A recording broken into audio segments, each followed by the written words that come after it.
네, 안녕하세요. 옆집 한의사 은희 언니예요. 오늘은 질방귀에 대해서 이야기를 좀 해볼까 해요.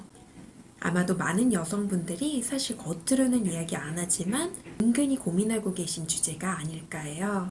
질방귀는 말 그대로 질에서 방귀 소리가 나는 걸 의미해요. 자리에 앉거나 누웠다가 갑자기 일어날 때 소리가 나기도 하고 또 사랑하는 연인과의 성관계 시에 갑자기 체위를 바꾼다거나 할 때 바람 소리가 나기도 해요. 또 요가에서 하체를 상체 뒤로 이렇게 젖히는 그런 쟁기 자세를 할 때 소리가 갑자기 나기도 하고요. 어떤 경우든지 질방귀가 나오면은 굉장히 민망해 하시는 분들이 많은데요. 특히 출산 경험이 없는 여성분들은 더더욱 민감해 하셔요. 이게 뭔가 걱정되고 민망해서 찾아보면은 질 안에서 조여주는 질압이 낮아서 난다던데 출산 경험도 없고 또 성관계를 한 번도 해본 적이 없는데도 이런 질방귀가 나기도 해요. 그럼 질방귀 대체 왜 생기는 걸까요?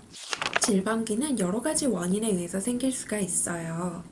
먼저 격한 운동이나 활동을 하면서 질 내부의 압력 차이로 인해서 공기가 일시적으로 들어갔다가 다시 빠져나오면서 질방귀가 생기기도 해요. 또 관계 시에 특정 체위를 하면서 질 내로 공기가 들어갔다가 또 몸에 힘이 풀리면서 빠져나오면서 생긴다든지 아니면 아랫배에 힘을 주는 복압의 상승으로 인해서 밖으로 빠져나오는 질방귀가 생기기도 해요. 아니면은 밑에서 잡아주는 질과 골반저 근육의 힘이 약해져서 이게 단단하게 잡고 있어야 되는데 이완되어서 질 이완으로 질방귀가 생기기도 해요. 사실 질방귀가 있다고 해서 반드시 꼭 치료해야 하는 건 아니에요. 평소에는 괜찮다가도 특정한 체위를 할 때만 질방귀가 난다 싶으면은 그 체위를 바꿔주면 안 하면 되는 거고, 질방귀가 있다고 하더라도 삶을 사는데 큰 불편함이 없다면은 굳이 치료해야 할 필요는 없어요. 하지만 만약에 질압이 낮아져서 질방귀 외에도 기침을 할 때 소변이 샌다든가 하는 증상이 있다면은 아니면 여성 스스로가 보다 만족스러운 성관계를 위해서 스스로 질압을 높이고 싶다면은 이런 경우는 케겔 운동이나 시술이나 수술 등을 통해서 질압을 높여 질방귀를 줄일 수 있어요. 만약에 질압 강화의 목적으로 케겔 운동을 한다면은 그때는 꾸준함이 제일 중요해요. 우리가 운동 며칠 했다고 당장의 쉐이프가 달라지는 게 아니듯이 근육의 강화에도 꾸준한 시간과 노력이 필요해요.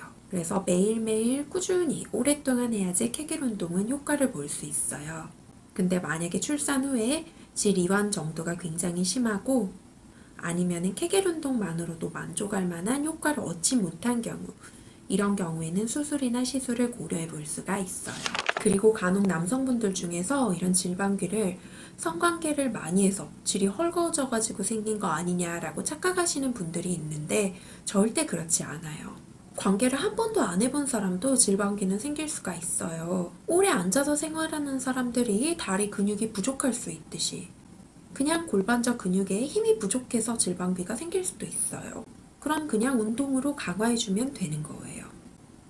질방귀나 아니면 이 외에도 여성의 건강에 대해서 더 궁금한 게 있으시면은 아래 댓글로 남겨주세요. 제가 시간이 좀 더 걸리더라도 직접 읽어보고 답변으로 남겨드리거나 아니면은 영상으로 제작해서 올려드리도록 할게요. 그럼 다음 시간에 만나요. 안녕.